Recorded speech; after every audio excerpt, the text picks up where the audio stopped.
Episode 1 के start में Ben अपने किसी दोस्त से मिलकर वापस आ रहा था। तभी उसे महसूस हुआ कि कोई उसका पीछा कर रहा है। ये कोई दूसरा बेन टेनिसन था जो उसका पीछा कर रहा था। फिर वो उससे लड़ना शुरू हो गया और गोस्ट एलियन बनकर उसे डराना शुरू हो गया। बेन भागकर किसी कार के पीछे छुप गया। फिर उसने देखा कि 2 और बेन टेनिसन एलियन बनकर उसका पीछा कर रहे। फिर कोई तीसरा बेन टेनिसन आया जो उसे 2 मॉन्स्टर एलियन से बचाकर प्रोफेसर पैराडॉक्स के पास ले आया। बेन इतने सारे बेन टेनिसन को देखकर बहुत हैरान था। प्रोफेसर बेन के बाजू को देखकर बहुत हैरान हो गया क्योंकि उसके पास कोई ओमनीट्रिक्स नहीं थी। प्रोफेसर ने उसे बताया कि किसी भी सवाल का जवाब देने से पहले तुम्हें क्वांटम मैकेनिक्स और स्ट्रिंग थ्योरी को समझना होगा। बहुत सारे डायमेंशंस होते हैं, बहुत सारे यूनिवर्स और बहुत से अर्थ, और इसीलिए बहुत सारे बेन टेनिसन्स जो उन डायमेंशंस में हैं। ये डायमेंशन हमेशा वक्त के साथ नहीं चलता। टाइम को इस पेड़ की तरह समझो। यहाँ नीचे वो वक्त है जब तुम 10 साल के थे, ठीक ऊपर अब है, और ऊपर वो वक्त है जब तुम 30 साल के बनो। ये तना है मेन टाइम लाइन और इनकी ब्रांचेस है अल्टरनेटिव टाइम लाइन। यहाँ के हर वक्त में उसका एक अलग बेन टेनिसन है। प्रॉब्लम यह है कि इन सब ब्रांचेस को पार करके कोई बेन टेनिसन को किडनैप कर रहा है। फिर बेन ने कहा वो मुझे किडनैप नहीं कर रहे बल्कि मुझे मिटाना चाहते हैं। प्रोफेसर ने उसे बताया कि सभी यूनिवर्स के बेन टेनिसन के पास वॉच है, लेकिन तुम्हारे पास वॉच नहीं है, इसलिए वो तुम्हें निशाना बना रहे हैं। प्रोफेसर ने कहा मैं पता करके रहूंगा कि इसके पीछे किसका हाथ है। अगर ये योन का है तो उसका मास्टरमाइंड कोई और होगा।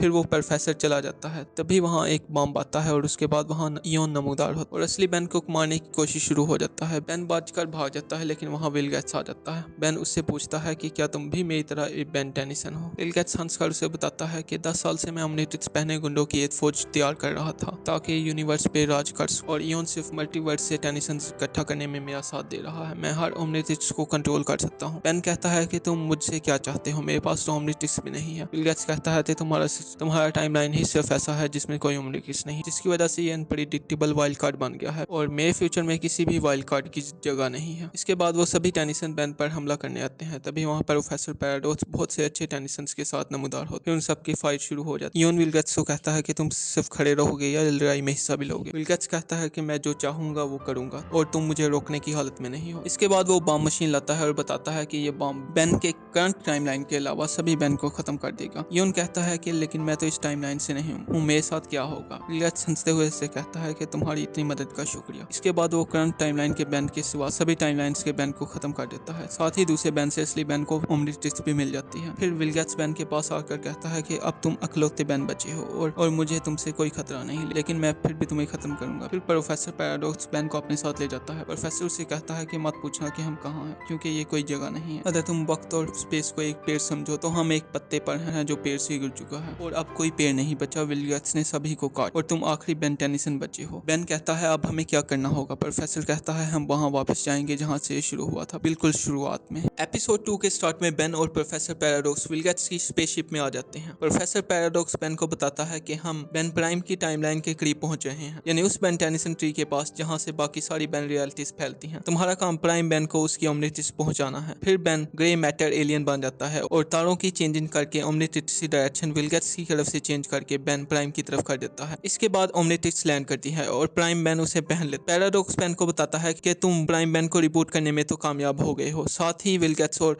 इयोन का तुम्हें पूरी तरह मिटाने का प्लान भी रिसेट हो गया है। बेन पूछता है कि अब हमें क्या करना होगा। प्रोफेसर उसे बताता है कि अपने अच्छे रूपों को इकट्ठा करो ताकि तुम इयोन और अपने बुरे रूपों से सबसे बड़ी लड़ाई लड़ सको। इसके बाद वो किसी और बेन के टाइमलाइन में जाते हैं ताकि अच्छे बेन टेनिसन को इकट्ठा कर सके और वहां से ग्वेन को सारी स्टोरी समझाकर अपने साथ कर लेते हैं। फिर वो एक और टाइमलाइन में जाते हैं जहां इयोन उस बेन से अपने साथ मिलाने के लिए लड़ रहा। फिर बेन दूसरे बेन टेनिसन की मदद करता है और उसे भी अपने साथ शामिल कर लेता है। इसके बाद वो सब बेन 10,000 के पास जाते हैं। वो उन सबको देखकर ही स्टोरी समझ आता है और बेन को क्लॉकवाइज एलियन में चेंज कर देता है और उसे बताता है कि इसके पास टाइम पावर्स हैं, यानी टाइम को आगे पीछे कर सकता है। फिर पैराडॉक्स से बताता है कि इयोन बेन का ही एक रूप है, इसलिए अगर तुम क्लॉकवाइज की पावर यूज करते हो तो उसे क्लॉकवाइज का टाइम स्ट्रीम का झटका महसूस हो जाएगा और वो अपना प्लान चेंज कर देगा। इसके बाद वो एक और बेन को साथ मिला लेते हैं। पैराडॉक्स से बताता है कि अगर विल गेट्स कामयाब हुआ तो मल्टीवर्स के सब कुछ खत्म हो जाएगा। फिर असली बेन के अलावा सभी बेन अपने टाइमलाइन में चले जाते हैं। फिर पैराडॉक्स से बताता है कि अगर ये बेन टेनिसन तुम्हारी टाइमलाइन में आते तो गड़बड़ हो जाती। पैराडॉक्स बेन को विल गेट्स से लड़ने के लिए उसी के टाइमलाइन में वापस ले आता है। फिर बेन क्लॉकवर्क बनता है और सभी टेनिसन्स को जिंदा कर देता है। फिर अच्छे और बुरे टाइमलाइंस की आपस में लड़ाई शुरू हो जाती है। ये देखकर बेन बुरे टेनिसन्स को उनके टाइमलाइन में वापस भेज देता है। फिर बेन दूसरे बेन को उसकी वॉच वापस कर देता है और वो सब टेनिसन्स एलियन बनकर विल गेट्स की खूब पिटाई करते हैं और एंड में स्पेस आर्मी के हवाले कर देते हैं और एपिसोड एंड हो जाता है। तो अगर आपको वीडियो पसंद आई है तो चैनल को सब्सक्राइब और वीडियो को शेयर करें।